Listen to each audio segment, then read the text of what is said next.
Monsieur l'abbé, Monseigneur, Mesdames, Messieurs, je suis très honorée d'être ici ce soir pour vous parler de ce sujet qui effectivement me tient à cœur et dont je vais vous donner un petit historique avant d'entrer dans le vif de la démonstration. Donc pourquoi avoir écrit un livre sur Claudel et les pères de l'Église, chose qui a paru assez bizarre d'ailleurs aux Claudéliens, qui sont des littéraires, qui travaillent plutôt sur le théâtre et qui ne s'attendaient pas du tout à cela. Alors il se trouve que j'ai fait une thèse, ça a été le début, sur les commentaires bibliques de Claudel. On ne sait pas en général que Claudel a passé 20 ans de sa vie, les 20 dernières années, à travailler sur la Bible et à écrire des commentaires, des méditations, évidemment toujours un peu fantaisistes. Claudel est avant tout un poète, il ne faut pas l'oublier. Et j'ai donc travaillé sur la figure de la sagesse dans ses commentaires. Je connaissais donc beaucoup mieux cette œuvre exégétique que le théâtre et même que la poésie de Claudel. À partir de là, je me suis interrogée sur la réception de cette œuvre exégétique. J'ai fait quelques recherches et je me suis aperçue, c'est une évidence d'ailleurs, que les premiers à lire cela étaient les ecclésiastiques de l'époque. C'était ceux qui étaient directement concernés par des propos sur l'exégèse, par des propos sur le clergé d'une manière générale. Et donc j'ai commencé à rassembler des lettres de Claudel avec des ecclésiastiques, avec bien sûr des répertoires et des outils qui étaient à ma disposition.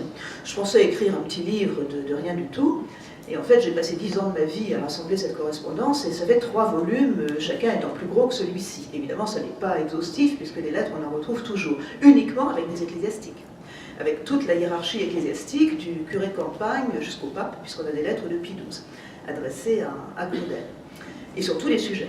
Donc c'est une mine de renseignements sur l'histoire ecclésiastique, sur l'exégèse de l'époque, sur la situation du clergé, etc. Et après cela, je me suis dit, bon, il y a encore quelque chose qui m'intéresse, que j'ai un petit peu laissé de côté avec ma réflexion sur la sagesse, c'est effectivement les pères de l'Église. Il se trouve que j'avais fait une maîtrise autrefois en grec sur le pseudo-Denis l'Aréopagite, qui m'avait beaucoup intéressée. Et j'avais toujours gardé un œil du côté des pères de l'Église, et je savais que Claudel en avait lu pas mal, puis ça n'avait jamais été étudié de manière systématique, donc je me suis dit, attaquons-nous à cela, et essayons de voir s'il y a de quoi faire un livre. Donc effectivement, le livre a été fait, et ce livre en fait correspondait à des désirs qui avaient été exprimés autrefois, puisque un musicien qui s'appelle Joseph Sanson, qui était maître de chapelle à Dijon, à la cathédrale de Dijon, un contemporain de Claudel, avait écrit « Il y aurait un livre à écrire sur Claudel et les pères de l'Église ». Donc j'avais cette phrase en tête et je m'étais dit qu'après tout, je pourrais y aller voir. Par ailleurs, Monseigneur Fontenelle, qui était chanoine de Saint-Pierre, très proche de Pie XII, a dit à Claudel, dans une lettre de 1950, « Vous êtes le dernier des pères de l'Église ». Et même le père de Lubac, dans une dédicace de son édition des homélies sur la Genèse d'Origène, un des premiers volumes des sources chrétiennes, l'envoie donc à Claudel, continuateur des pères. Donc il y avait tout de même un terrain qui était, même peut-être avec un peu d'humour, justifié par des autorités. Alors il se trouve que cette année, comme cela vient de vous être dit, nous fêtons le 150aire de la naissance de Claudel, qui est né le 6 août 1868, et qu'il y a un certain nombre de manifestations en France et à l'étranger, en particulier dans des pays où Claudel, qui était diplomate de carrière et qui a été ambassadeur au Japon, a laissé des traces.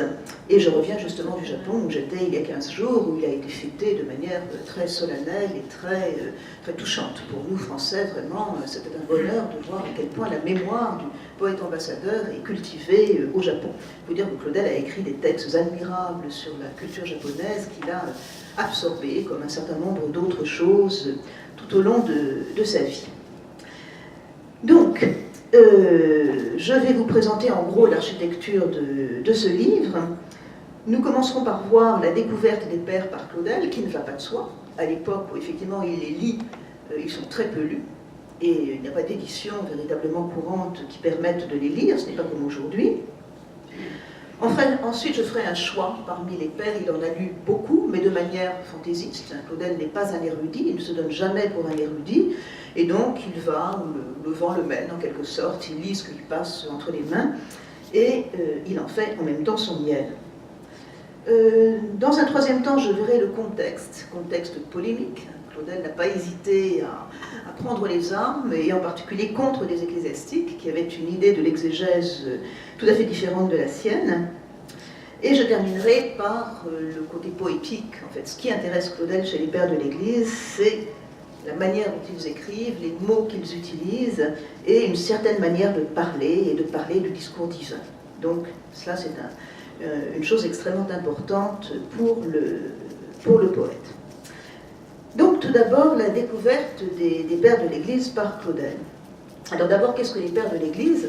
Pardonnez-moi de dire des choses qui sont peut-être évidentes pour certains, mais je crois qu'il n'est pas totalement inutile d'essayer d'esquisser une définition, d'autant plus que cette définition n'existe pas, et qu'on a plutôt des définitions contradictoires. Ce n'est pas une définition mathématique, c'est-à-dire que si on sait quand commencent les pères de l'Église, c'est-à-dire dès qu'il y a des discours sur la doctrine chrétienne, on ne sait pas très bien quand cela se termine. Pour le Concile de Trente, les pères de l'Église sont tous les grands écrivains qui ont traité des matières de foi depuis les premiers siècles du christianisme jusqu'à Saint Bernard, c'est-à-dire la première moitié du XIIe siècle.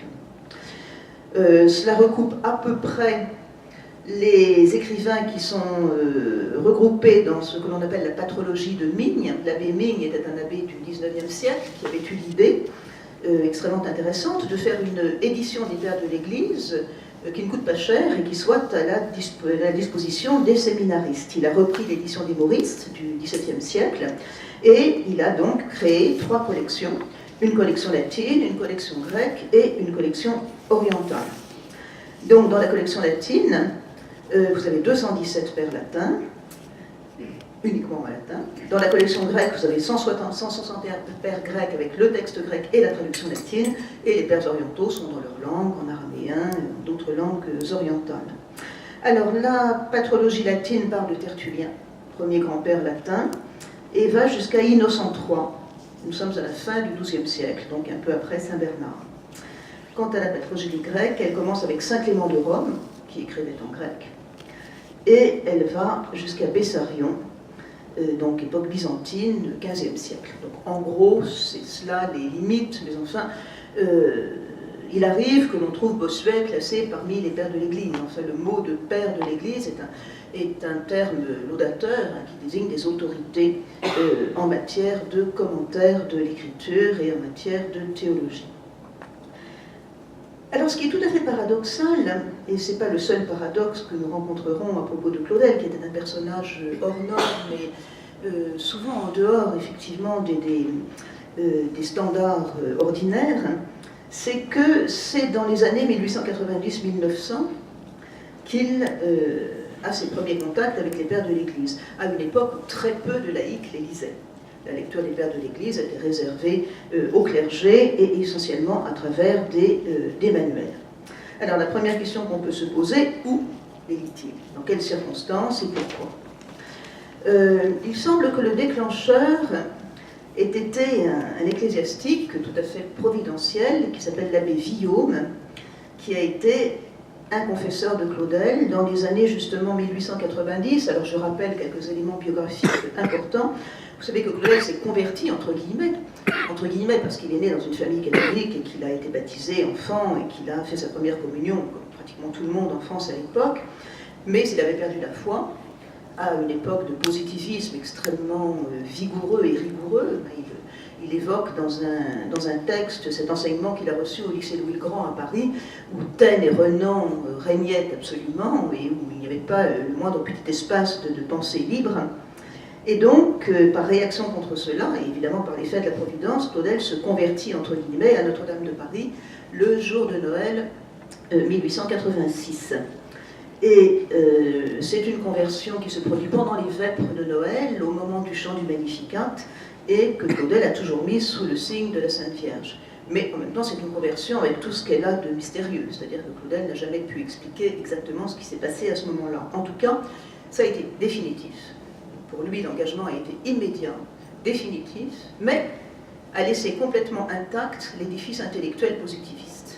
Et pendant 4 ans, il s'est trouvé dans une situation de quasi-schizophrénie extrêmement douloureuse, où l'esprit et l'âme ne coïncidaient pas. C'est-à-dire qu'il y avait une sorte il reprend l'expression de Rimbaud, la bataille d'hommes, une sorte de déchirure, d'une extrême violence en lui, qu'il a ressenti avec énormément de souffrance.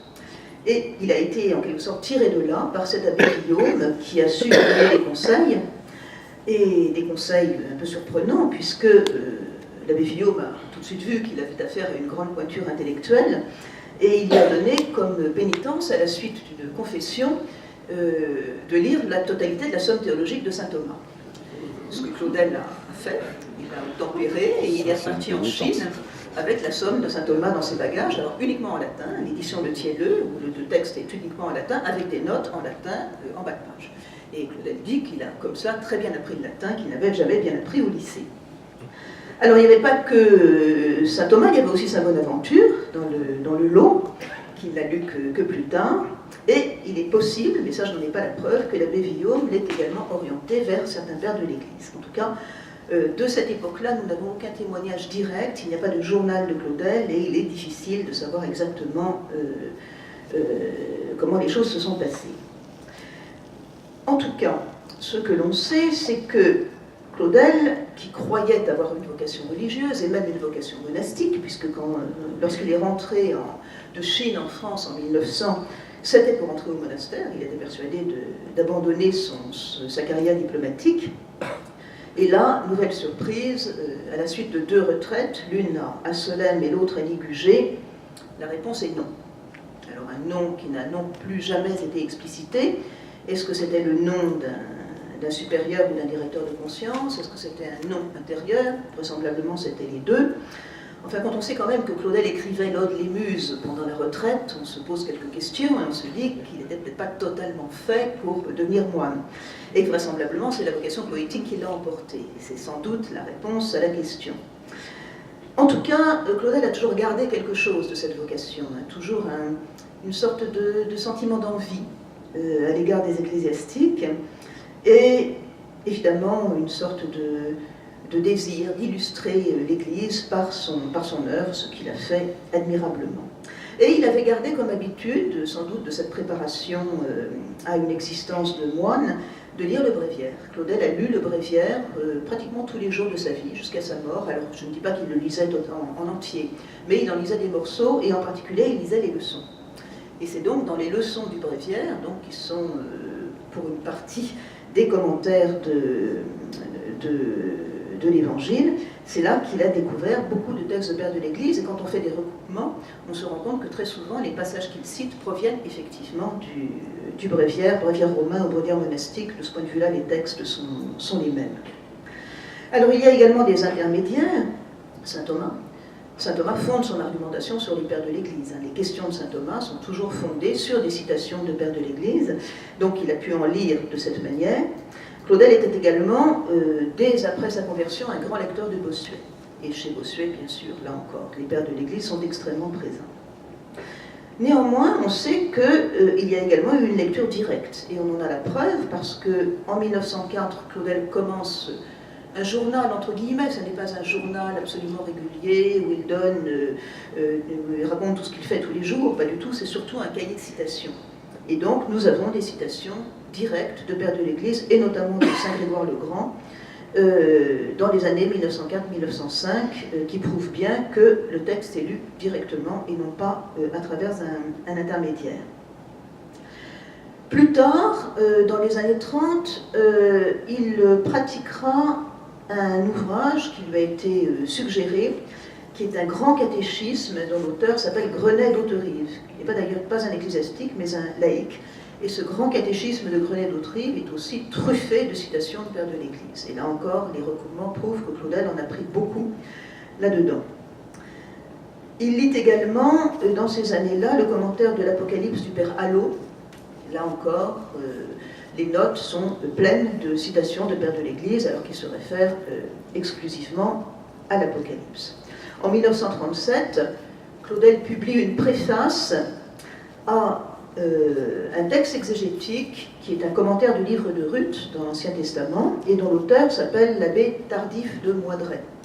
Et cet abbé Tardif de Moidret a été le maître à penser de Léon Bourg, pour lequel Claudel avait beaucoup d'admiration. Donc Claudel s'est pris d'amour pour ce commentaire, qui l'a absolument fasciné. Et il l'a fait rééditer, alors qu'il n'avait pas été depuis le XIXe siècle, et il a fait une préface extrêmement importante qui s'appelle « Du sens figuré de l'écriture ». Et dans cette préface, les pères de l'Église sont extrêmement présents. Nous arrivons enfin à la dernière période, c'est-à-dire à partir des années 40, et là, c'est l'âge d'or de la patristique qui recommence en quelque sorte, puisque la collection Sources chrétiennes connaît le jour.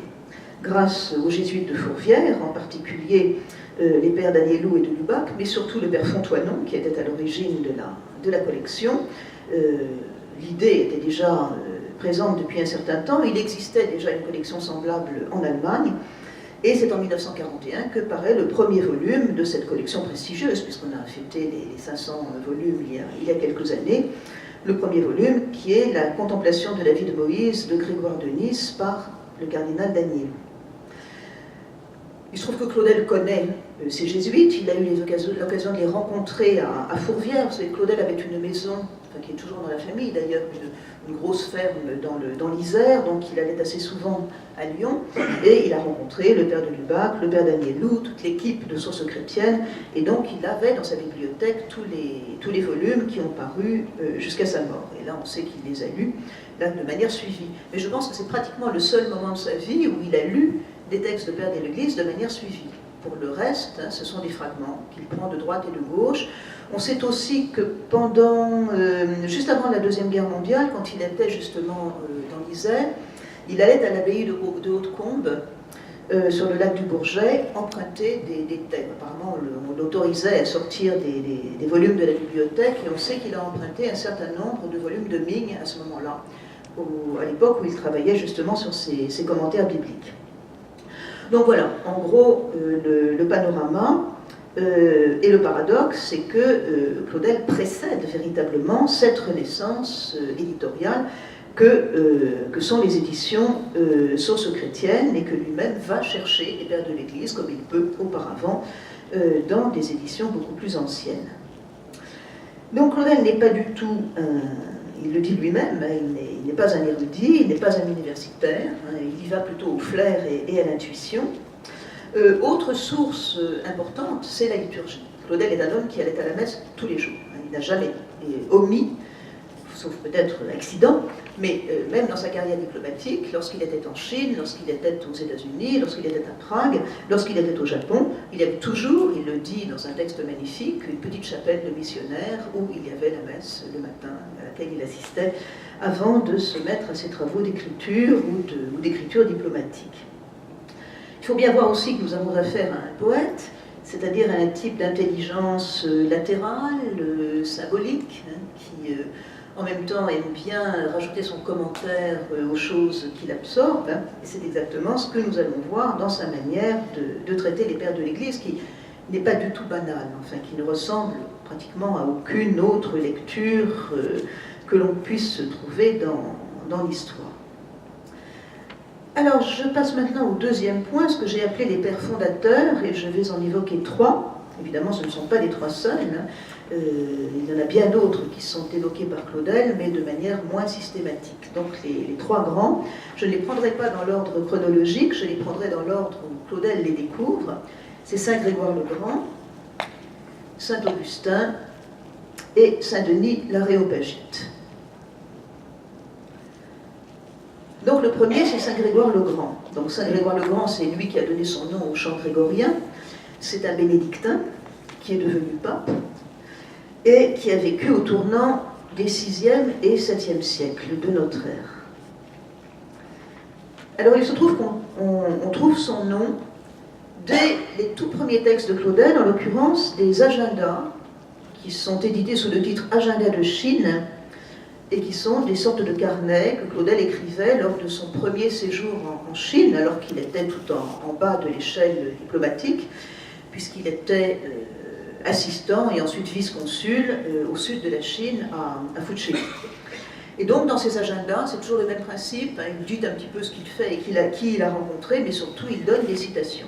Et déjà, nous voyons apparaître le nom de Saint Grégoire le Grand, c'est le seul père de l'Église qui intervienne à cette époque de sa vie.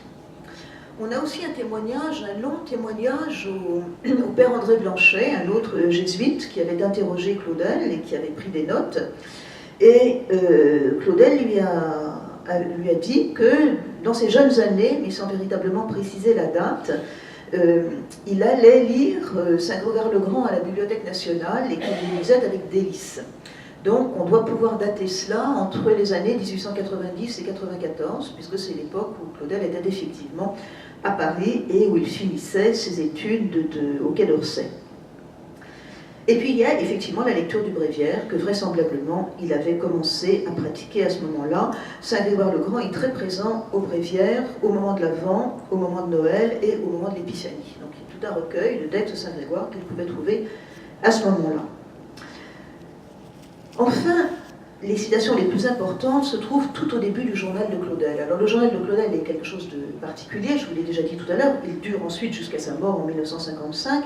Il a commencé avec un événement tout à fait particulier et dramatique pour lui, qui a été le départ de Chine, de cette femme dont il était extrêmement épris, avec qui il a eu une liaison pendant 4 ans. Alors, je reprends les événements, donc la vocation manquée, le non à Ligugé. Claudel n'a plus qu'à repartir en Chine, il reprend le bateau, il repart prendre son poste, et là, fatalité ou évidence psychologique, il s'éprend d'une femme qu'il rencontre sur le bateau, une femme mariée avec 4 enfants. Et il s'installe avec elle, en arrivant à Fujiu, ce qui était énorme pour un diplomate de l'époque. Enfin, il a risqué son poste, il lui a fallu des protections très puissantes pour ne pas se faire débarquer à ce moment-là. Donc, et cette femme le quitte en 1904. Et le journal commence à ce moment-là. Claudel est dans une situation psychologique dramatique, catastrophique, au bord du suicide. De fait, il ne pouvait pas épouser cette femme parce qu'elle était mariée. Elle avait proposé de divorcer, mais Claudel ne voulait pas épouser une divorcée, donc il était dans une situation impossible. Et son départ le met donc dans un état de déréliction absolue. Et c'est là qu'on trouve la plus grande quantité de citations de Saint-Grégoire, qui est une sorte d'aide morale et psychologique qui apparemment l'aide à tenir debout. Les citations sont actualisées, doublement actualisées d'ailleurs, puisque ces citations de Saint-Grégoire font tantôt référence à sa situation morale et psychologique. Par exemple, je vous donne cette citation, alors elles sont toujours en latin. Claudel lit toujours en latin et les cite en latin. Donc je la donne en latin et je vous la traduis. Fili hominis, fode parietem, fils de l'homme, détruit la paroi. C'est une citation d'Ézéchiel, Ézéchiel 8.8, suivi du commentaire de Saint-Grégoire, qui se trouve dans son ouvrage le plus célèbre, qu'on appelle les Morales sur Job, qui sont un discours. Alors attention au mot moral, hein, c'est ce qu'on appelle l'exégèse morale de l'écriture ou l'exégèse tropologique de l'écriture. Ça ne veut pas dire une exégèse moralisatrice, ça veut dire une exégèse qui fait référence au progrès de l'âme, qui essaie de s'approcher le plus possible de Dieu. Donc c'est dans ce sens qu'il faut comprendre cette citation, et il est clair que Claudel veut dire par là brise la paroi de chagrin, de rancœur dans laquelle tu es enfermé. C'est cela que ça veut dire. Il s'adresse à lui-même cette citation. Les citations de Saint-Grégoire font aussi référence à la même époque à la situation politique en France, une situation de tension extrême entre l'Église et l'État. Et très souvent, Claudel utilise les citations de Saint-Grégoire pour fustiger justement l'attitude de l'État français vis-à-vis de l'Église. Alors il y a 2 autres points qui l'intéressent chez Saint-Grégoire. C'est sa manière justement de lire l'Écriture. Saint-Grégoire le Grand est en même temps une sorte de théoricien de l'exégèse biblique, de la manière de lire la Bible. Et Claudel note une phrase célèbre d'ailleurs qui se trouve dans les Moralia in Job, toujours dans les Morales sur Job, au livre 20, premier chapitre. Voilà ce que dit Saint-Grégoire. Sancta scriptura, dum gestum narrat mysterium tradit.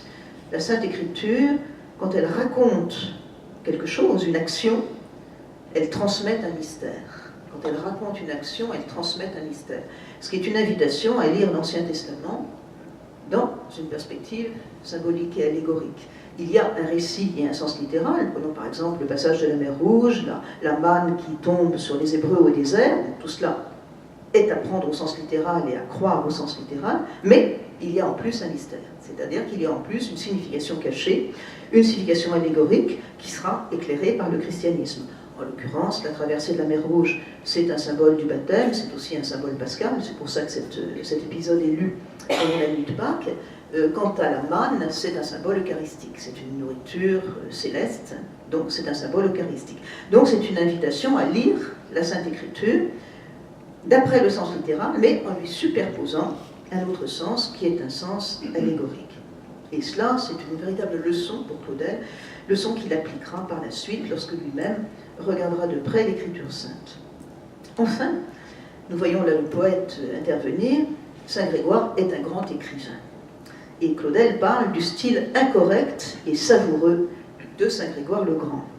Il faut dire qu'il avait, Saint Grégoire lui avait en quelque sorte tendu la perche, puisque dans la lettre dédicace au moral sur Job, Saint Grégoire, qui est un écrivain tardif, nous sommes au tournant du 6e et du 7e siècle, c'est du latin tardif par rapport au latin classique, et Saint Grégoire a cette phrase imprudente d'ailleurs qui lui a été vertement reprochée, ne pas soumettre le Saint-Esprit aux règles de la grammaire. Le Saint-Esprit est au-dessus des règles de la grammaire, et donc pour exprimer ce qu'a à dire le Saint-Esprit, on peut contourner la grammaire et utiliser des formules incorrectes. Claudel saute de joie, parce que lui ne s'est pas privé de malmener la grammaire. Donc trouver cette phrase avec la caution de Saint Grégoire est pour lui véritablement une aubaine. Alors il y a toute une discussion là-dessus, toute une querelle, puisque effectivement Saint Grégoire a été taxé d'obscurantisme par un certain nombre de ses contemporains ou d'autres lecteurs plus tardifs. Aujourd'hui, il y a des études qui ont été faites sur son style et les latinistes s'accordent à penser qu'au contraire, c'était plutôt un styliste parfaitement conscient de ses effets et qui maniait la langue latine. Il faut bien se représenter que cette langue latine du classicisme dont a hérité l'Église a dû être transformée. D'abord pour intégrer la Bible, déjà, la Vulgate est une sorte de monstre du point de vue du latin classique, et ensuite l'écriture des pères de l'Église est une sorte de mélange, si vous voulez, du latin classique que maîtrisaient parfaitement les pères de l'Église, qui étaient tous des grammairiens, des professeurs de rhétorique, etc. Et en même temps, ils étaient rompus à la lecture de la Bible en latin. Donc il y a une sorte de mélange qui se fait, qui a donné le latin médiéval, et qui a d'ailleurs beaucoup influencé le français aussi. Et donc, il faut réfléchir à ces questions de langue, et Claudel, qui était très attentif à tout cela, a bien détecté dès les premières lectures ce caractère étonnant, étrange, de la langue de Saint Grégoire, qui n'est pas une langue classique. Or, Claudel se vantait de ne pas être un classique. Il a tenu des propos, en particulier en 1925, extrêmement sévères contre le classicisme. Enfin, on peut le définir comme une sorte d'écrivain baroque, si vous voulez, mais à chaque fois qu'il pouvait attaquer le classicisme ou les classiques, il s'en donnait d'à cœur joie. On connaît la querelle avec Maurras en particulier. Le fond de la querelle avec Maurras, ce n'est pas une querelle idéologique, c'est une querelle esthétique. Maurras, qui était un écrivain totalement classique, reprochait à Claudel d'écrire comme un barbare allemand. Il disait ça à la veille de la guerre de 14. Évidemment, une injure extrêmement violente. Et donc, le dilemme, il est là. Mais d'une manière générale, Claudel se détermine comme anticlassiste et il ne cesse d'envoyer des quolibets au classicisme français qui était totalement prédominant. Il faut bien se représenter que dans l'éducation Troisième République, qui a duré en gros jusqu'en 68 où elle s'est écroulée, on ne connaissait du XVIIe siècle que les trois grands classiques. On n'avait aucune idée de ce qui avait pu se passer dans la première moitié du XVIIe siècle. Les écrivains baroques français, ça existe, c'était totalement ignoré. Donc, ces quolibets avaient un certain fondement. Donc voilà pour Saint Grégoire le Grand. Je passe maintenant à Saint Augustin. Alors nous retournons en arrière, puisqu'il est antérieur. Saint Augustin est de 2 siècles antérieur. Il se situe au tournant des 4e et 5e siècles, puisqu'il est mort en 430. Alors c'est moins original. En général, quand on pense au père de l'Église, on pense plutôt à Saint Augustin qu'à Saint Grégoire le Grand. Claudel considère Saint Augustin comme un maître spirituel, bien sûr, il a lu les Confessions. Claudel a fondé dans les années 1900, comme il était toujours loin, il était en Chine, entre 1900 et 1910, il a été presque continuellement en Chine, et la Chine c'était vraiment loin, c'était à 3 mois de bateau à l'époque. Et il avait fondé, pour rester en contact avec ses amis et connaissances en France, qu'il a appelé une coopérative de prière. Qui était une sorte de, si vous voulez, de groupe, de petits groupes à distance, où les gens étaient réunis par un petit bulletin qui circulait par la poste et où il y avait des intentions de prière communes qui étaient données aux petits groupes. C'était modeste, hein, ça devait regrouper une cinquantaine de personnes, mais ça avait quand même le mérite d'exister. Et cette coopérative de prière était sous la protection de saint Augustin. C'est particulièrement net dans sa correspondance avec Louis Massignon, qui est une correspondance magnifique. Et chaque année, au moment de la fête de Saint-Augustin, le 25 août, ils s'envoient des compliments justement pour célébrer le patron de leur coopérative de prière. Alors, qu'est-ce que Claudel a lu de Saint-Augustin? Là encore, je ne vais pas faire une énumération, je vais prendre simplement les choses qui me semblent les plus importantes. Il a lu La Cité de Dieu, il a d'ailleurs lu La Cité de Dieu quand il était à Florence en 1925, et à Rome, vraisemblablement, c'est le fait d'être à Rome qui lui a donné envie de lire La Cité de Dieu. Donc, pour le moment, je parle d'un autre texte de Saint-Augustin, moins connu, plus difficile, plus spécialisé, qui est son commentaire sur la Genèse, qui s'appelle De Genesi ad Litteram, commentaire sur la Genèse selon la lettre. Et où Saint-Augustin commente les 3 premiers chapitres de la Genèse, donc, qui traitent de la création du monde par Dieu. Et Claudel lit ça avec éblouissement et déclare que Saint-Augustin fait preuve d'une audace qui n'a jamais été dépassée dans l'interprétation de la création. Alors pourquoi cette audace qui n'a jamais été dépassée? Eh bien parce que Saint-Augustin fait attention au moindre détail du texte.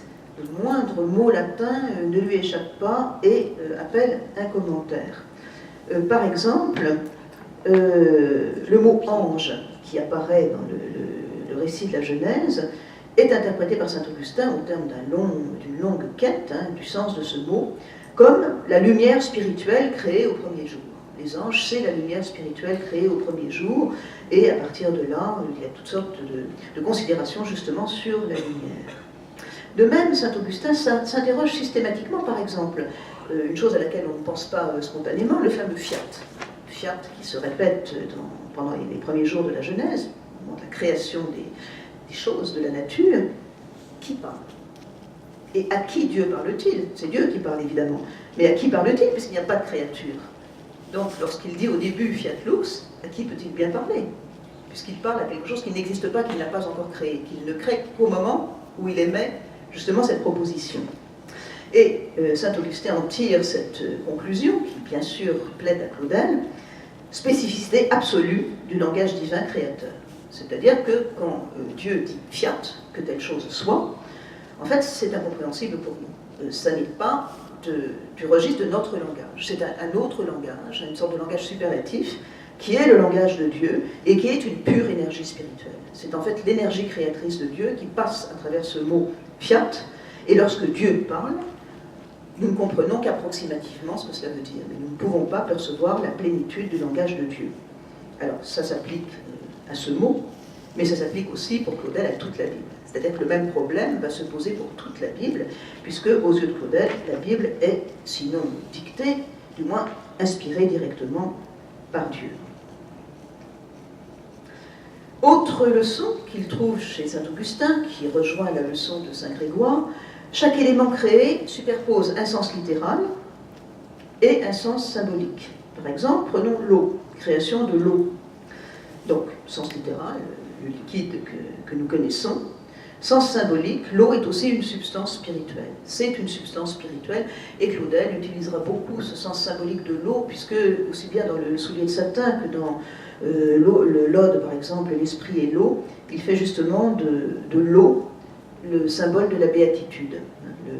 La béatitude, il la voit comme une sorte de manière de baigner dans des eaux. Songez dans la 4e journée du soulier de satin, vous avez la scène où il y a Donia Tsatepe et la bouchère qui nagent dans la mer des Baléares, et cette mer des Baléares est une sorte de prémonition, si vous voulez, de la béatitude finale. Donc ce qui l'intéresse beaucoup dans ce commentaire, c'est que c'est un commentaire qui se fait toujours en deux temps, enfin qui explicite plutôt que la création se fait toujours en deux temps. Il y a la création des choses concrètes, du monde concret, de la nature telle que nous la voyons, mais il y a aussi ce que saint Augustin appelle conversio, la conversion, c'est-à-dire que et là il faut retourner à l'étymologie de ce mot latin, convertere, tourner vers, Dieu tourne en même temps la nature vers lui, c'est-à-dire qu'il lui donne un sens spirituel. Les choses ne sont pas seulement des choses matérielles, elles sont toutes orientées vers Dieu. C'est ça la conversio des différents éléments de la création. Et cette espèce de verticalisation, si vous voulez, de la création du monde intéresse prodigieusement Claudel, de même que cette espèce d'énergie spirituelle qui est constamment soulignée par saint Augustin dans les différents épisodes de la création. C'est ainsi que la créature informe est tournée vers l'esprit de son créateur.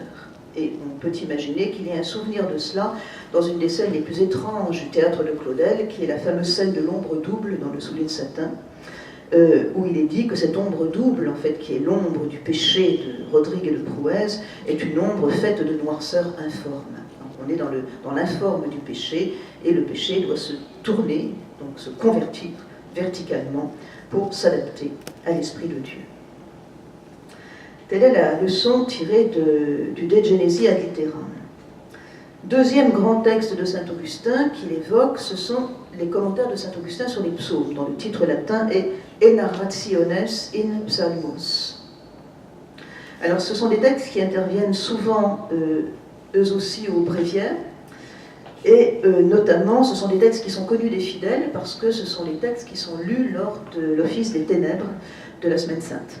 Les textes sont les trois leçons, les deuxièmes leçons des ténèbres du mercredi, jeudi et vendredi saint sont tirées, enfin de la nuit plutôt, sont tirées justement des Enarrationes in Psalmos de Saint Jean. Donc les laïcs en ont une petite coloration. Claudel avait lu ça beaucoup plus systématiquement, il s'était procuré le volume, il s'intéressait d'ailleurs beaucoup aux psaumes qu'il lisait, puisqu'il lisait le bréviaire, les 150 psaumes sont censés passer dans la semaine dans le bréviaire. Il a lui-même écrit des commentaires de 2 psaumes, des commentaires là encore un petit peu fantaisistes, mais intéressants, le psaume 28 et le psaume 149. Ce qu'il trouve dans ces Enarrationes, et c'est là-dessus que j'insisterai, c'est la théorie de la jubilatio, de la jubilation, de l'expression de la joie par la parole. Alors ça se trouve dans les commentaires du psaume 94 et du psaume 99. Je vous donne toujours les numéros de la Vulgate. Claudel ne lisait que la Vulgate, il lisait toujours la Bible en latin, et vous savez que la numérotation de la Vulgate n'est pas, à un numéro près, n'est pas la même que les Bibles protestantes ou hébraïques. Il y a un décalage sur pratiquement la totalité des psaumes. Donc il faut faire une addition ou une soustraction pour retrouver la correspondance. Donc dans les psaumes 94 et 99 de la Vulgate, comme dans d'autres psaumes d'ailleurs, il est question de la joie de la prière, de la joie de la prière orale, et Claudel va s'intéresser de très près à cette expression de la jubilatio, justement de cette jubilation qui est exprimée par les moines lors du chœur alterné de l'office, et de cette jubilation qui dit la gloire de Dieu. Un autre exemple qui est très intéressant et qui prouve à quel point Claudel en poète était attentif aux mots émoutés. Je prends le commentaire du psaume 28, qui est justement le psaume qu'il a lui-même commenté, qui repose sur une anaphore, c'est-à-dire une répétition de l'expression vox domini, la voix du Seigneur, la voix du Seigneur, la voix du Seigneur. Et il y a dans la Vulgate cette phrase un peu bizarre, il y a beaucoup de phrases un peu bizarres dans la Vulgate, mais qui excitaient justement l'intelligence et le goût de l'interprétation de Claudel. Vox domini preparantis servos. La voix du Seigneur qui prépare les serfs, C-E-R-F-S. Bon. A priori, ça ne veut pas dire grand-chose. D'ailleurs, les exégètes se sont moult interrogés sur cette phrase. Et Claudel, en commentant son psaume, fait le travail, c'est-à-dire va voir chez les différents pères de l'Église, il utilise des notes de différentes éditions de la Bible pour essayer de comprendre ce que ça veut dire. Et il tombe sur saint Augustin, sur l'explication de ce psaume par saint Augustin. Or, il se trouve que à l'époque où saint Augustin écrit, la Vulgate n'existe pas encore, elle est en train de se faire, puisque c'est saint Jérôme, son contemporain, qui traduit ce qui deviendra ensuite la Vulgate. Donc chez saint Augustin, on trouve des traces d'anciennes traductions, ce qu'on appelle la Vetus Latina, la vieille latine, qui est en fait un ensemble de fragments de traductions latines antérieures à la Vulgate. Et voilà que le texte n'est pas exactement pareil. Ce qui explique d'ailleurs que dans la messe tridentine, hein, quelquefois on n'est pas exactement le même texte dans les introïtes et dans les épîtres ou les évangiles. Hein. Le texte est celui d'une version antérieure. Donc, à la place de preparantis, Dieu qui prépare les serfs, nous avons perficientis, qui parfait, qui accomplit. Et cette leçon intéresse plus Claudel, il la trouve beaucoup plus convaincante, et voilà comment il la commente. Eh bien, nous trouvons chez saint Augustin, à propos des cerfs, donc ces animaux rapides, l'expression la plus complète de la rapidité et du bon. Le cerf devient en quelque sorte le symbole de la rapidité, du bon, et bien sûr de la rapidité et du bon qui pousse le fidèle à louer le Seigneur. Donc vous voyez comme il est attentif aux moindres petits détails, hein, il regarde sa Bible de très très près, et il va chercher une explication qui soit aussi satisfaisante que possible. Je ne développerai pas les homélies sur l'évangile de Saint Jean, 124 sermons de Saint Augustin sur l'évangile de Saint Jean, qui sont aussi souvent présents au bréviaire quand passe l'évangile selon Saint Jean, et que Claudel a également regardé de très près. Je passe tout de suite au troisième, donc Saint-Denis l'Aréopagite, qui n'est pas très connu des latins. Il est beaucoup plus connu de l'Église grecque et orientale. En effet, il écrivait en grec. Alors, d'abord, qui est-ce? Alors, problème, puisque très longtemps, on n'a pas exactement su de qui il s'agissait, et en fait, on a superposé sur lui plusieurs identités. Il se trouve que si vous lisez le chapitre 17 des Actes des Apôtres, c'est le chapitre où saint Paul se trouve à Athènes, où il prêche aux Athéniens, et il dit aux Athéniens qu'il vient de se promener dans le cimetière du Céramique, et qu'il a vu une stèle Deo Ignoto, au Dieu inconnu. Et il leur dit, eh bien, Dieu inconnu, c'est moi qui veux vous dire qui se l'est. Le Dieu inconnu, c'est celui des chrétiens. Et à la suite de ce sermon de saint Paul, il y a plusieurs Athéniens qui se convertissent, dont un certain Denis. Donc, on l'a appelé Denis l'Aréopagite, puisque le sermon de saint Paul a été donné sur la colline de l'Aréopage à Athènes. Donc, Denis l'Aréopagite est le nom qu'il a en quelque sorte gardé. Mais de toute évidence, ce n'est pas lui qui a écrit le corpus patristique que nous avons, ne serait-ce que pour des questions de langue. Le grec de l'écrivain ne peut pas être du grec de l'époque de saint Paul. Qu'à cela ne tienne, on a donc pensé que c'était lui, et s'est greffé sur lui notre Saint-Denis, si je puis dire, le Saint-Denis de Paris, celui qui a transporté sa tête, comme vous le savez, de Montmartre à Saint-Denis, après avoir été décapité. Et puis, à la fin on a commencé à faire des recherches sur ce personnage à la fin du XIXe siècle et puis au XXe siècle, et on en a conclu, c'est la conclusion provisoire pour le moment, d'après la langue en particulier, que ça devait être un écrivain syrien d'un milieu hellénisant du 5e siècle. On en est là pour le moment. N'empêche que la liturgie, très longtemps, a superposé les trois, c'est-à-dire le personnage des Actes des Apôtres, le Saint-Denis de Paris et l'écrivain. Alors, pour vous montrer comment raisonne Claudel, qui est un poète, donc, et qui aime bien les superpositions, je vous cite un extrait d'une lettre qu'il écrit à Louis Massignon, donc l'orientaliste Massignon, en 1931. Que pensez-vous du problème de Saint-Denis? On dit que c'est un faussaire du VIe siècle. C'est bientôt dit, quand on pense que les 3/4 du dogme et de la théologie catholique s'appuient sur ces étonnants bouquins, dont le ton est si étrange, si différent de tout le reste de la littérature patristique. Il parle avec une autorité impressionnante, celle de quelqu'un qui sait. Et quelle lumière il jette sur l'art, l'architecture de l'Église, visible et invisible. Donc, ce qui tente à dire que ça devrait être le converti de saint Paul. Vous voyez, pour Claudel, il a du mal à accepter, si vous voulez, que ce soit un simple écrivain du 5e siècle, trouvé par des savants. Il y a toujours chez lui une espèce de méfiance vis-à-vis de l'opinion des savants. L'Église orthodoxe continue à fêter le Saint-Denis de l'Aréopage et l'écrivain à la même date, à confondre les deux personnages. Bon, peu importe, ce qui importe, c'est ce qu'il a écrit.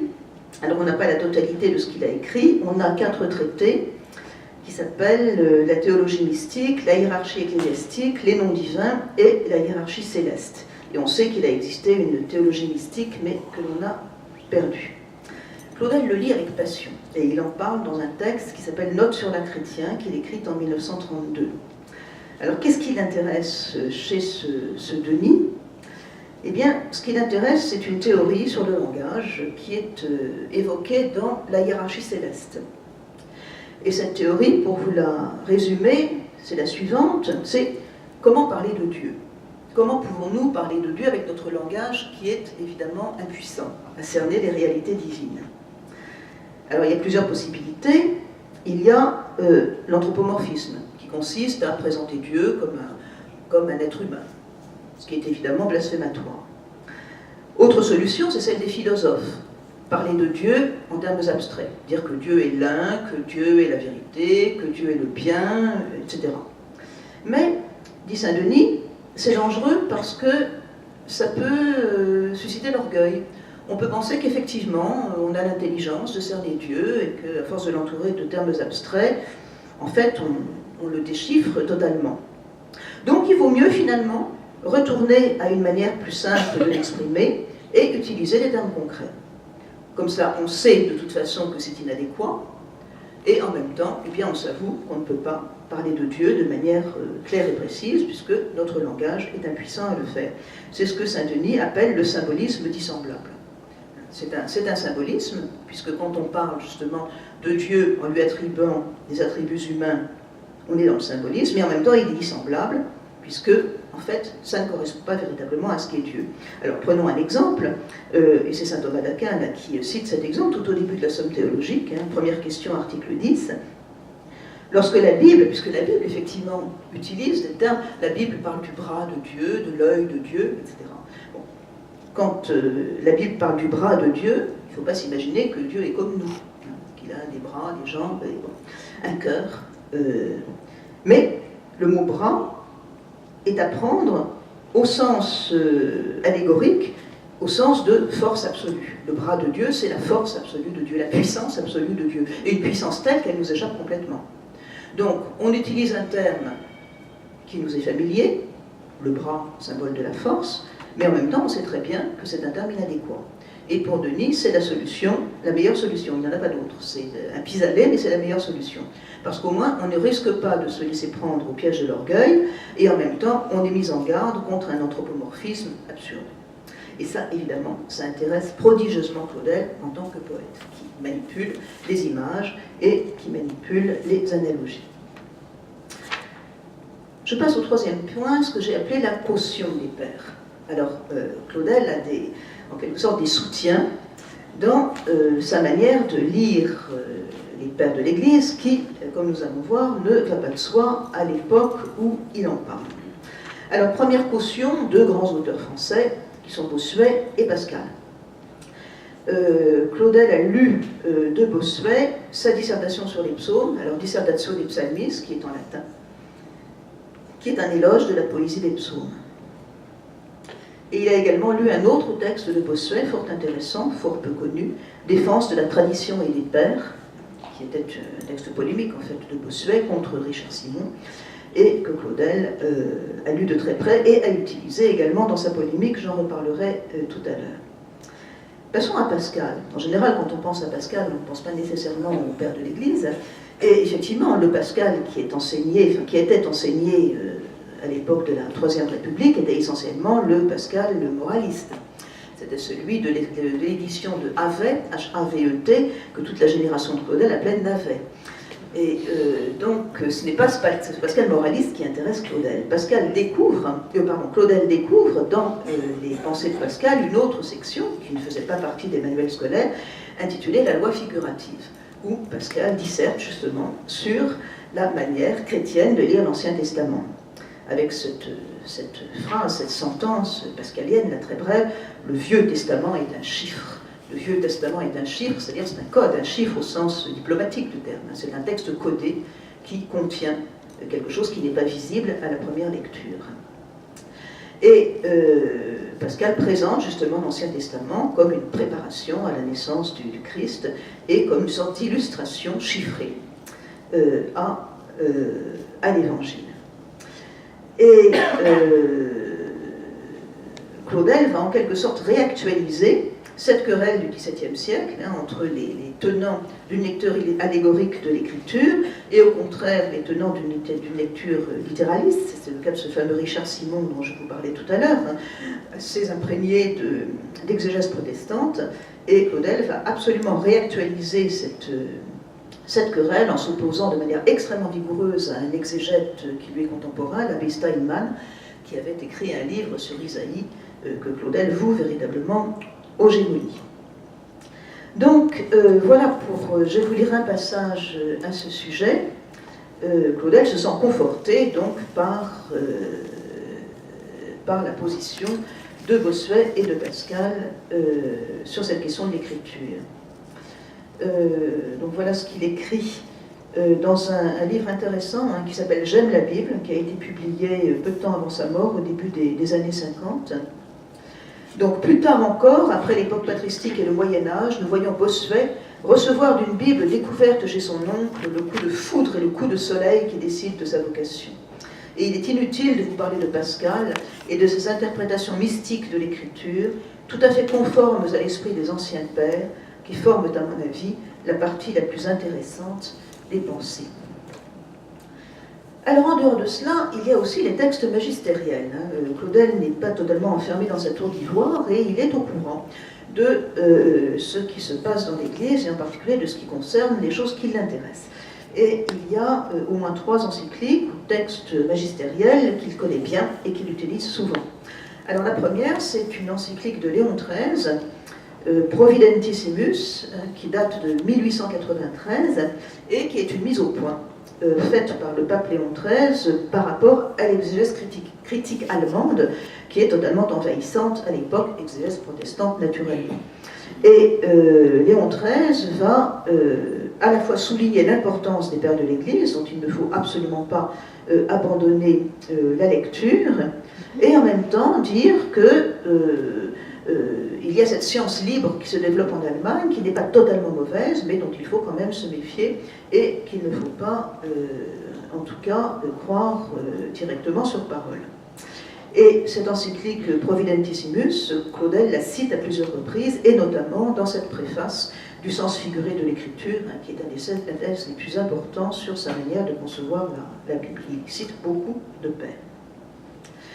Deuxième texte, plutôt ensemble de 2 textes, ce sont des textes de Saint Pidis, le décret Lamentabili et l'encyclique Pascendi, qui datent tous les deux de 1907, qui sont des textes très vigoureux contre le modernisme et en particulier contre Loisy, qui professait au Collège de France. Et ces 2 textes insistent sur l'inspiration divine de la Bible, l'inhérence du texte biblique qui ne peut se tromper et l'importance de la tradition. Et Claudel dit son accord total avec ces 2 textes, particulièrement net dans la correspondance avec Massignon.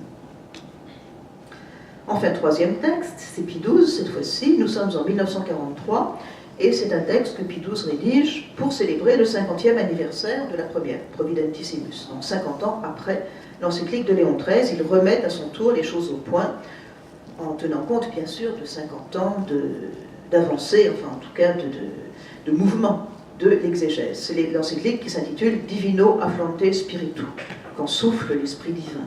Divino Afflante Spiritu. Donc, ce texte de Pie XII réaffirme l'inhérence de l'écriture. L'écriture ne peut se tromper, donc on ne peut la contredire.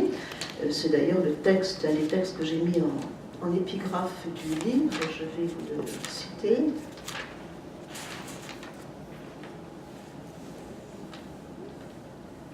Alors, je vais citer en latin, je vous le cite et je vous le traduis. Dolendum sane est, preciosos uius modi Christiane antiquitatis thesauros, non paucis et nostrorum temporum scriptoribus, parum esse cognitums.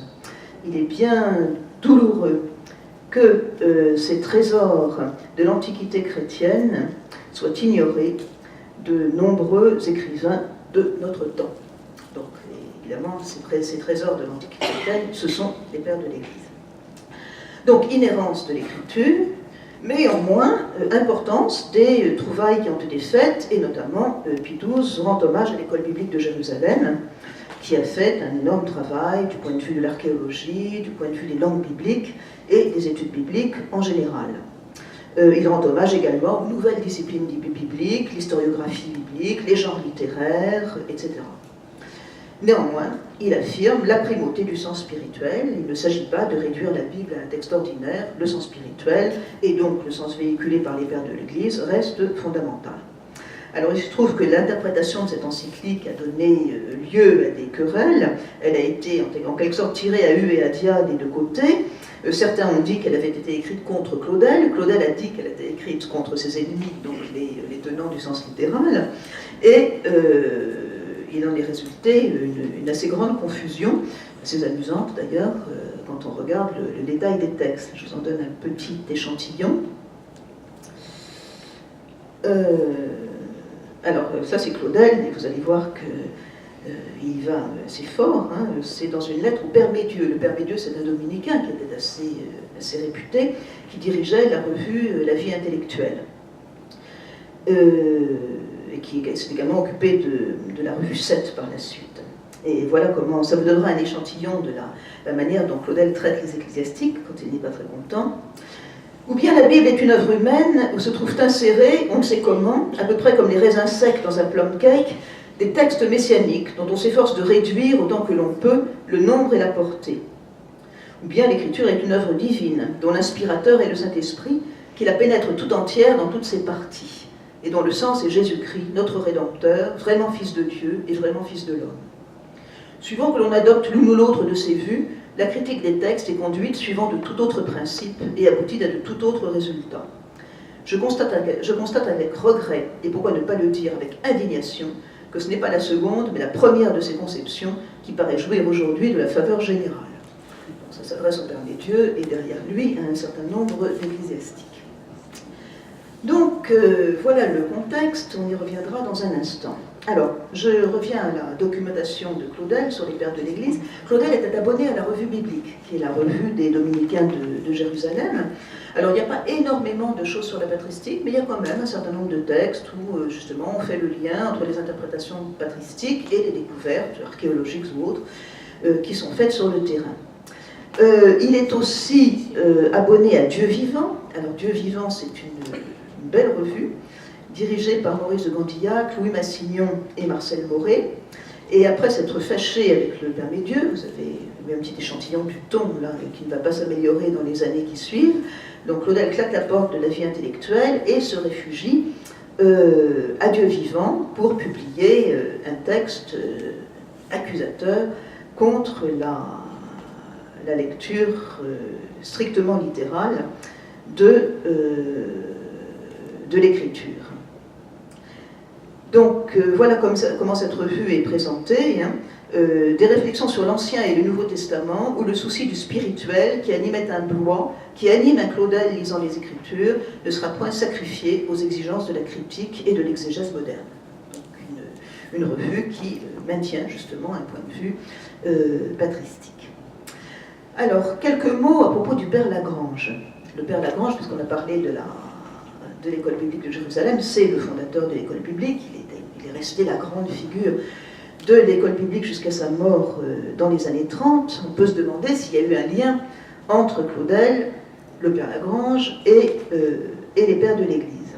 Bon, il semble surtout qu'il y ait eu un grand malentendu entre Claudel et le Père Lagrange. Claudel a traité le Père Lagrange de tous les noms, à vrai dire sans l'avoir vraiment beaucoup lu, puisqu'apparemment il ne l'a lu que de deuxième main, et le grand reproche qu'il lui fait précisément, c'est dans sa méthode historique de ne pas utiliser les pères de l'Église. Bon, effectivement, quand on lit le Père Lagrange, il n'utilise pas énormément les pères de l'Église, c'est pas cela qui l'intéresse, ce qui l'intéresse c'est effectivement le terrain et l'explication de la Bible par le terrain. Néanmoins, de là à faire du Père Lagrange un moderniste invétéré, il y a un fossé, et Claudel le franchit tout à fait allègrement. Donc, et en plus ne se tient pas au courant des complications extrêmes de cette histoire, puisqu'il y a aussi là derrière une querelle entre les dominicains et les jésuites ayant calomnié le Père Lagrange, etc. Donc Claudel ne le sait pas tout cela, mais d'une certaine manière, le Père Lagrange lui sert de tête de Turc, et il l'accuse absolument de tous les péchés possibles. Je vous cite deux témoignages. Alors le premier témoignage, c'est un ecclésiastique qui s'appelle le Père Paroissin. Le père Paroissin est un personnage assez pittoresque, qui était un prêtre des missions étrangères, qui s'était absolument épris de l'exégèse de Claudel, qu'il enseignait à ses séminaristes. Et voilà ce qu'il dit. Il l'écrit d'ailleurs à Claudel. Mes étudiants me taquinent parce que sur le mur de ma chambre, face à mon bureau de travail, j'ai encadré 2 portraits, celui du père Lagrange et le vôtre, le sens littéral et le sens spirituel. Autre citation, c'est une citation du père de Lubac, dans Histoire et Esprit. Le révérend père Lagrange a écrit un jour que l'écriture, commentée à la manière de certains pères de l'Église, est comme une création nouvelle, toute remplie de la sève chrétienne. Et cela est vrai. Malheureusement, Claudel n'a pas trouvé cette citation et n'a donc pas retiré ses quolibets sur le père Lagrange. Alors, quelques mots des polémiques. Les polémiques, en général, c'est le reproche que, justement, Claudel fait aux exégètes de métier, la plupart d'entre eux étant bien sûr des ecclésiastiques, de ne pas tenir compte, justement, des écrits des pères de l'Église. Alors, j'en citerai un, parce qu'il y a un échange entre eux intéressant, c'est le père Dubarle. Il y en a deux frères. C'est le père André-Marie Dubarle, qui est un dominicain, et qui a écrit un livre intitulé « Les sages d'Israël », publié en 1946. Et Claudel lui reproche vertement, justement, d'ignorer totalement les pères de l'Église et, du même coup, de n'écrire que des choses quasiment sans intérêt. Donc c'est dans son journal. Alors dans son journal, il va encore beaucoup plus librement que quand il s'adresse directement à la personne. Incroyable livre du père Dubarle, dominicain, Les sages d'Israël, édition du Cerf. Les autres de la même collection ne valent pas mieux. Sur tous les textes messianiques fondamentaux de l'Ancien Testament, il porte une main suave. Aucun ne trouve grâce. Celui de la Genèse, celui de Job, naturellement, Béhémoth est un hippopotame. Devant le « je suis qui suis » de l'Exode, il est un peu embêté. Mais il a un trait de lumière. Dieu, dans le buisson ardent, a appelé Moïse pour lui dire « Voilà, je suis ce que je suis, maintenant tu es renseigné et ne m'embête plus. » Donc, on reviendra sur le buisson ardent tout à l'heure. Alors, le père de Grande Maison, c'est un jésuite cette fois, lui aussi. Alors, lui, il s'intéresse aux logia, c'est-à-dire aux paroles attribuées au Christ, aux papyrus, aux ostrocas, c'est-à-dire aux fragments de tessons sur lesquels on a trouvé des inscriptions. Bon, Claudel envoie tout cela promener et dit qu'il a horreur de cette érudition sèche, qui n'a rien à voir avec justement le côté extrêmement intéressant, foisonnant des pères de l'Église. Alors il y en a un qui trouve grâce à ses yeux, complètement oublié aujourd'hui, c'est un bénédictin, c'est le père Jean de Montléon, abbé de l'abbaye de la Source à l'époque, qui se trouvait près de chez Claudel, donc dans le 16e arrondissement. Et ce père de Montléon, cet don de Montléon, demande à Claudel de lui écrire une préface pour un ouvrage d'exégèse allégorique intitulé Les Patriarches, qui doit porter sur les grands patriarches de l'Ancien Testament. Et Claudel écrit avec plaisir cette préface qu'il intitule « Il faut rendre l'Ancien Testament au peuple chrétien ». Bon, c'est vrai que les catholiques ne lisaient pas beaucoup l'Ancien Testament à cette époque-là. Et donc il s'agit de le leur faire lire, mais de le leur faire lire dans une perspective allégorique, c'est-à-dire dans une perspective qui annonce justement le Christ. Là encore, la préface est pleine de citations des pères de l'Église. Bon, j'ai dit un mot tout à l'heure du père Paroissin, je ne reviens pas dessus parce que je crois qu'il faut que j'avance. Qu'est-ce qu'il en est là? Je fais encore un petit peu de temps. On vous écoute avec plaisir. Alors, je passe maintenant à l'esthétique baroque. En fait, je remonte dans le temps. Claudel n'avait pas seulement comme maître les pères de l'Église, il avait aussi comme maître en quelque sorte les descendants des pères de l'Église, qui sont les grands exégètes baroques du XVIIe siècle, qui écrivent en latin, qui sont la plupart d'entre eux des jésuites. Après la Réforme, ce sont les jésuites qui reprennent le flambeau de l'exégèse allégorique et patristique et qui écrivent les grands commentaires. Et Claudel va voir cela. Donc il pratique Ménocius. Ménocius, c'est un jésuite de la fin du XVIe et du début du XVIIe siècle, un jésuite italien, qui écrit des commentaria sensus literalis totius sancte scripturae, donc commentaire du sens littéral de toute la Sainte Écriture. Et cet ouvrage est précédé de prolégomènes et suivi d'un glossaire expliquant le sens des mots hébreux. Et Claudel se sert constamment de ce glossaire qui lui donne le sens des noms propres, enfin des noms propres, c'est pas vraiment des noms propres, enfin des mots hébreux qui servent de noms propres.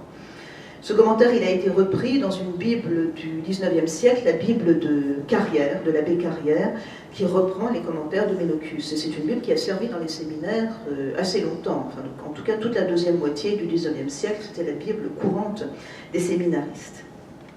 Il y en a un autre, qui d'ailleurs a été le maître du précédent, qui s'appelle Cornelius à Lapide, Corneille de la pierre. En fait, c'est la traduction en latin de son nom, c'est un flamand qui s'appelle Van der Steen, donc de la pierre. Donc Cornelius à Lapide, qui lui aussi a écrit des commentaires sur toute la Sainte Écriture que Claudel réutilise. Tous ces commentaires sont pleins de citations des pères de l'Église. Remontons en arrière, et cette fois-ci revenons à des pères de l'Église, si vous voulez, au sens strict, c'est-à-dire qui sont présents dans Migne. Il utilise deux pères d'époque carolingienne, donc du temps de Charlemagne, Raban-Mort, un grand bénédictin, qui lui aussi a écrit des commentaires, et Claudel les utilise particulièrement dans un ouvrage paru en 1949 qui s'intitule Emmaüs. Et le titre est évidemment tout à fait significatif, puisqu'il fait référence à la péricope des pèlerins d'Emmaüs, Luc 24, qui est le texte qu'on lit le lundi de Pâques, qui représente justement les deux disciples qui marchent sur la route d'Emmaüs, qui sont suivis par un inconnu, lequel inconnu se révèle à la fraction du pain être le Christ, qui justement leur a révélé sa présence dans les Écritures. Un texte fondamental, qui est le fondement de l'interprétation allégorique de l'Ancien Testament. Un petit peu avant, encore un autre, c'est Bède le Vénérable. Bède le Vénérable, encore un père de l'Église très important, que Claudel cite assez souvent. Enfin, il utilise une sorte de recueil, de manuel, que toute sa génération a utilisé. Huysmans l'a utilisé notamment lorsqu'il a écrit la cathédrale. C'est une sorte de compilation qui a été faite par un bénédictin solennel, dont Pitra, qui deviendra le cardinal Pitra, qui date de 1855 et qui s'appelle le Spicilegium Soles Mense, c'est-à-dire la boîte à épices. Spicilegium, ça veut dire la boîte à épices, c'est-à-dire un recueil de choses précieuses, le recueil de Solesmes, qui est un recueil extrêmement utile, effectivement, de citations de pères de l'Église avec des systèmes d'index. C'est-à-dire que si vous voulez savoir quel père a parlé de Cantique 3.3, eh bien, vous allez à l'index et vous avez la liste des citations des pères qui en ont parlé. Et ça, beaucoup d'écrivains de la fin du XIXe siècle ont utilisé cela. C'était un moyen rapide de connaître l'opinion des pères de l'Église.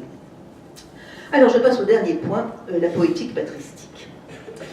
Le point de vue de Claudel, vous le voyez, ce n'est pas un point de vue universitaire, ce n'est pas un point de vue savant. Il se défendait d'ailleurs d'être un exégète. Quand on le qualifiait d'exégète, il disait non, d'ailleurs d'abord par prudence, parce qu'à ce moment-là, les spécialistes réagissaient immédiatement.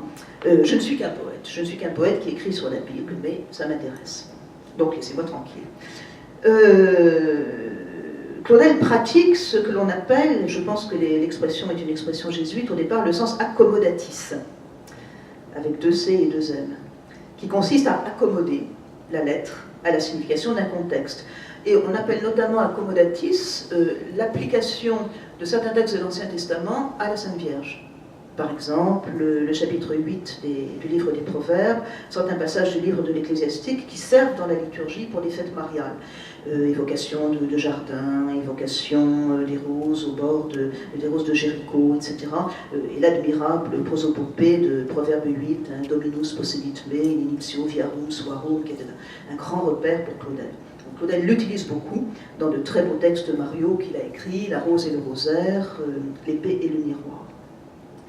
Donc là, il y a un effet de transfert qui, évidemment, n'est pas fondé comme ce qui concerne le Christ, puisque pour ce qui concerne le Christ, on a ce témoignage donc, de Luc 24, et puis on a des témoignages, bien sûr, dans les épîtres de Saint Paul, du sens allégorique de l'Ancien Testament. Évidemment, pour la Vierge, ça n'est pas fondé, c'est ce qu'on appelle une sorte d'extension du sens allégorique, le sens accommodatis, là encore, tout à fait présent chez les pères de l'Église, et peut-être au début plus chez les pères grecs que chez les pères latins, chez Saint Jean Damascène en particulier. Deuxième point, la question de la langue. Donc je vous ai dit tout à l'heure que Claudel lisait à peu près exclusivement la Vulgate. Il était bon latiniste, comme l'était toute cette génération, donc il n'avait aucune difficulté à lire la Vulgate, et c'est aussi pour lui un principe. Il dit quelque part, toujours dans J'aime la Bible, lisons donc la Vulgate et lisons-la à genoux. Et je pense qu'il aurait infiniment déploré que dans les séminaires aujourd'hui, le latin ne soit plus enseigné. Et ça, je l'appuierai à 100%. Donc, pour lui, l'essentiel, c'est le latin, la langue de l'Église. Le grec, il était aussi bon helléniste, et quand il a travaillé sur l'Apocalypse, il est allé voir le texte grec. L'hébreu l'intéresse à titre de curiosité, mais il ne l'a jamais appris.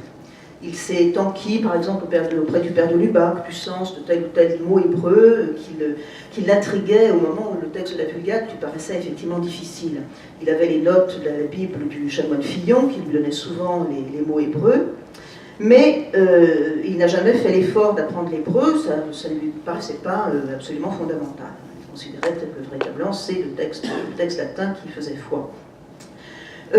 Néanmoins, il a toujours été passionné par les questions d'origine. Il a entendu à la fin de sa vie André Chouraki cantiler des psaumes à la manière juive, à la manière hébraïque. Il a trouvé ça magnifique. Et en fait, il s'était fait cette idée d'une sorte de sens condensé, affectif, polysémique des mots hébraïques, des mots hébreux, tout en ne pouvant pas véritablement les lire. Et de ce point de vue-là, il s'est intéressé. Je vous donne une citation de son journal. « L'hébreu n'a que des consonnes, ce qui est exact, c'est le cas de toutes les langues sémitiques. Le texte attend l'inspiration, le souffle qui lui donne l'esprit, qui permet aux mots d'être prononcés. » Vous voyez, cette simple règle, si vous voulez, de prononciation de l'hébreu ou de l'arabe est interprétée en termes d'inspiration, de souffle. On trouve d'ailleurs la même chose dans la Kabbale juive. Hein, où il y a toute une interprétation justement de la prononciation des mots.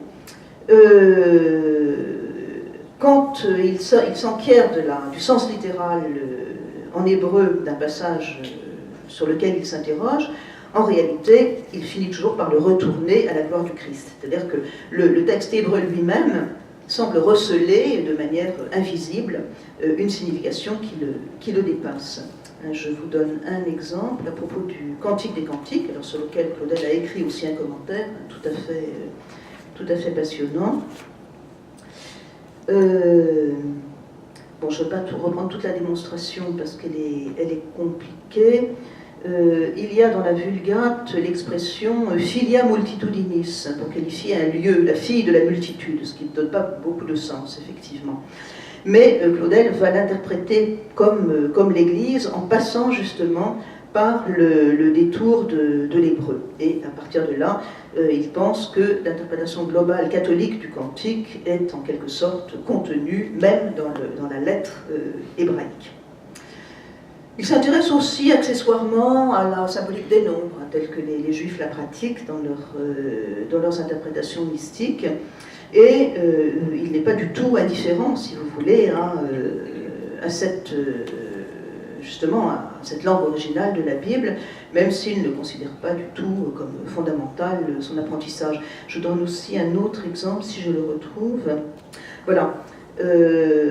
Il trouve dans le grand catéchisme de Grenet d'Autrive un commentaire sur le mot hébreu shamaïm, qui veut dire les cieux, le ciel, dès le début de la Genèse.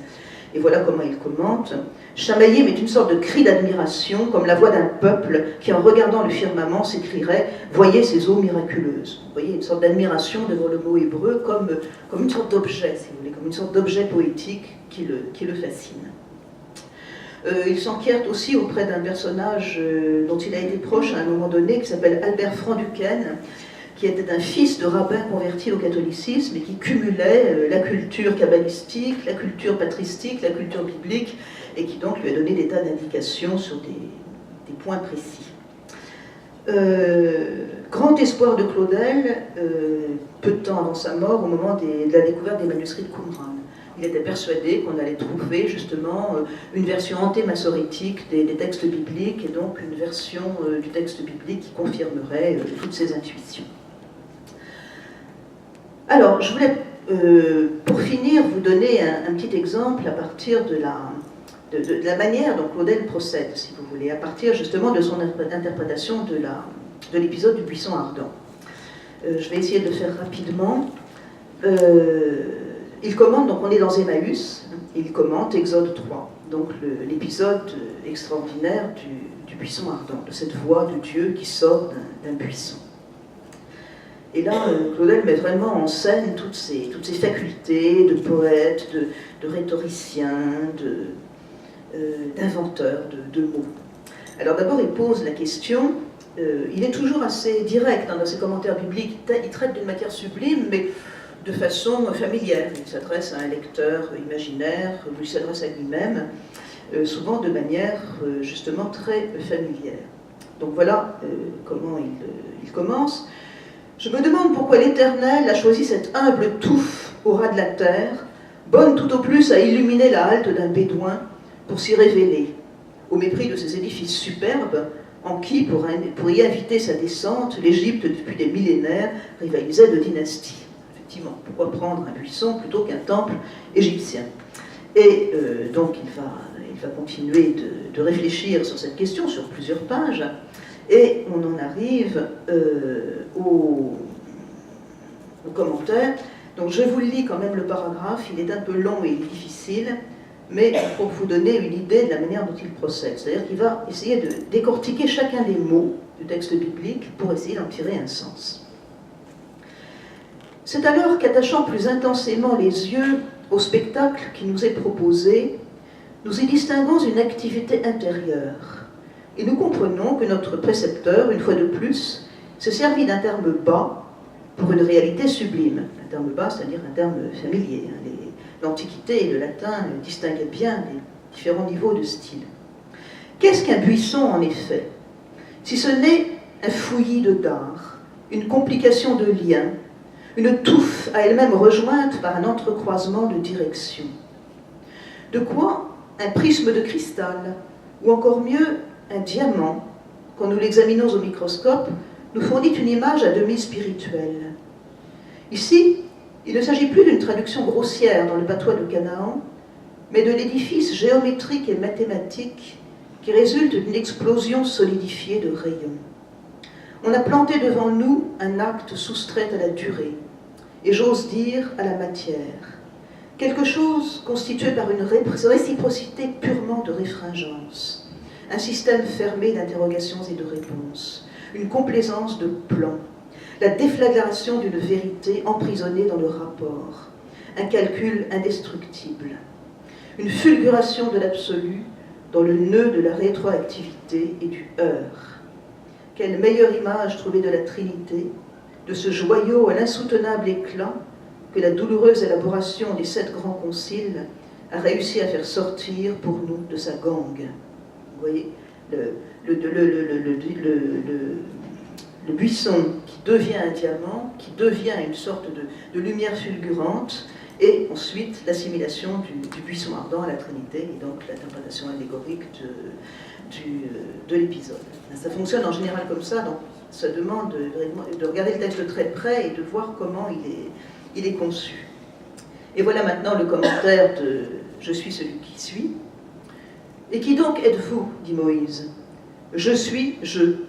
Je suis celui qui suis. » Ainsi entendons-nous éclore pour la première fois retentir cet ego sum qui remplit de sa répercussion toutes les pages de l'Évangile, spécialement celui de Saint Jean. C'est moi, me voici.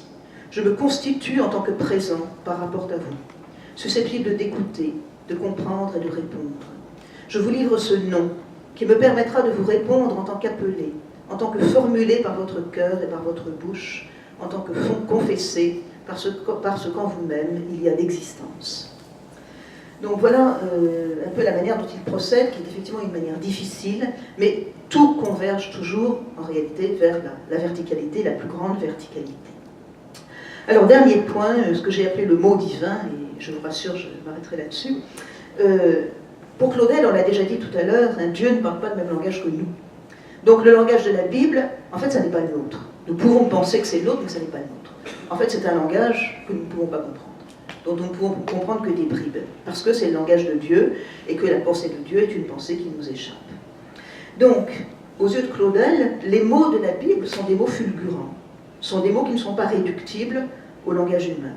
Il y a derrière chaque mot de la Bible, bon évidemment peut-être pas les conjonctions de coordination, mais derrière les substantifs essentiellement de la Bible, mais aussi les verbes, une démultiplication de sens qui nous échappe. D'où et ça c'était déjà chez les pères de l'Église, et c'est pas Claudel qui l'invente, chez Origène par exemple, dans son commentaire du Cantique des Cantiques, vous avez un verset du Cantique des Cantiques où il est question des cerfs qui sautent par-dessus les montagnes et les collines, hein, Montes et Coles. Origène met toute une page pour s'interroger sur justement pourquoi est-ce qu'il dit montagnes et collines. S'il le dit, c'est que ça ne veut pas dire la même chose.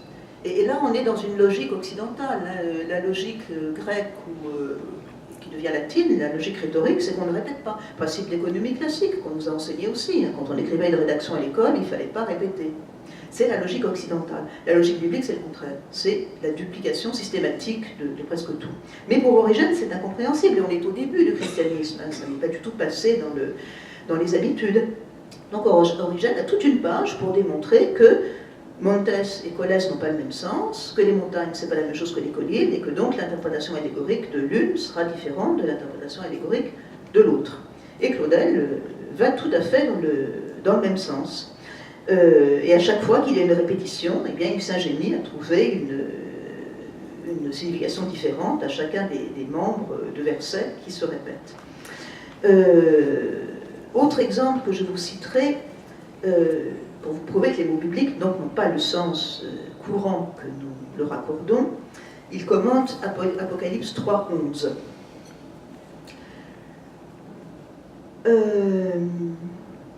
Fais attention que personne ne te prenne ta couronne. Inabedaïs labe ton Stéphanon sou. Oui, il lit le grec là. Il s'agit là de bien autre chose que d'une formule de rhétorique banale et d'un symbolisme insipide et creux. Cette couronne, et oui, mais c'est vraiment une couronne. C'est vraiment une couronne, c'est-à-dire une couronne au sens où Dieu entend une couronne. Quelque chose réellement autour de nous, et spécialement autour de notre visage, de lumineux, d'attractif, d'actif et de rayonnant. Nous sommes revêtus de haut en bas de la gloire de Dieu. Nous sommes une force de Dieu qui va. Nous sommes une parole de Dieu à l'œuvre. Quelque chose de précieux, d'inestimable, d'irremplaçable, qu'il ne faut pas nous laisser enlever. Donc vous voyez cette accumulation de quelque chose d'approximation pour essayer de cerner ce que veut dire le mot couronne à l'intérieur d'un texte biblique. Tout est toujours d'ailleurs orienté dans le sens de la gloire, hein, comme vous pouvez le voir, et ce n'est pas un hasard si Franz Urs von Balthasar, l'auteur de La gloire et la croix, s'est tellement intéressé à Claudel qu'il a traduit et qu'il a également commenté. Donc cette obscurité signifiante de la Bible, elle peut être creusée, elle peut être cernée, mais elle ne peut jamais être véritablement approfondie jusqu'à son sens absolu. Et donc évidemment, il y a toujours une sorte de supplice de Tantale, hein, de désir d'aller plus loin, qui fascine le poète et qui l'incite à aller de plus en plus loin. Alors pour finir, je dirais une chose quand même, c'est qu'il y a quelqu'un qui était très important dans la formation de Claudel, hein, et qui l'a en quelque sorte mis sur les rails, sans doute totalement involontairement, c'est Mallarmé. Ne pas oublier que Claudel avait 20 ans à l'époque du symbolisme, qu'il a fréquenté le salon, les fameux mardis de Mallarmé, pas de façon assidue, puisque souvent il n'était pas là, mais enfin il est tout de même allé, il a été amené d'ailleurs par sa sœur, et que Mallarmé a été pour lui un véritable maître, comme il le dit, un maître d'attention d'une part, et d'autre part, Mallarmé posait cette question, qu'est-ce que ça veut dire? Il posait la question non pas du comment, mais du pourquoi. La question du comment, c'est la question du positivisme. La question du pourquoi, c'est la question métaphysique fondamentale. Pourquoi telle chose existe-t-elle? Et Claudel a toujours été reconnaissant à Mallarmé de lui avoir appris justement cela.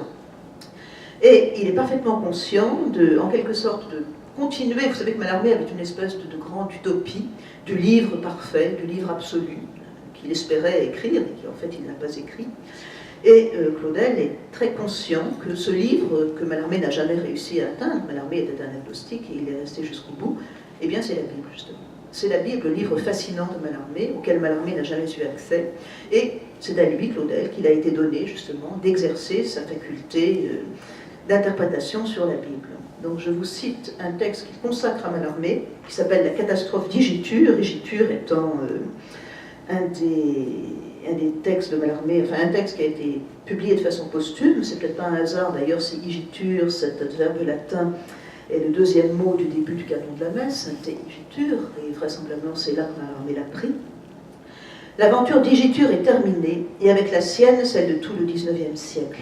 Nous sommes sortis de ce fatal engourdissement, de cette attitude écrasée de l'esprit devant la matière, de cette fascination de la quantité. Nous savons que le monde est en effet un texte et qu'il nous parle, humblement et joyeusement, de sa propre absence, mais aussi de la présence éternelle de quelqu'un d'autre, à savoir son Créateur. Rien ne nous empêche plus de continuer, avec des moyens multipliés à l'infini, une main sur le livre des livres et l'autre sur l'univers, la grande enquête symbolique qui fut pendant 12 siècles l'occupation des pères de la foi et de l'art. Je vous remercie.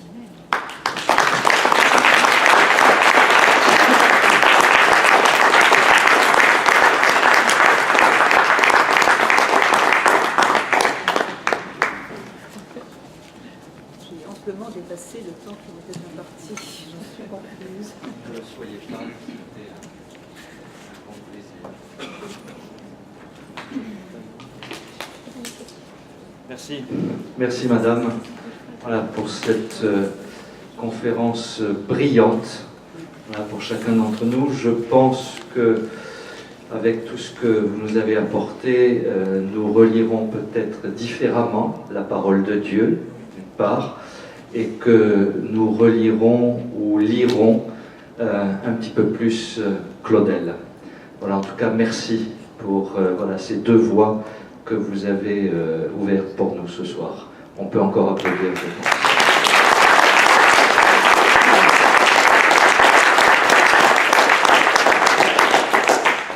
Voilà, on a eu plaisir à vous laisser ce temps, vraiment, de prendre un petit peu plus de temps avec nous. Peut-être y a-t-il une question. Allez, une question. Il y en a peut-être une. Allez, une.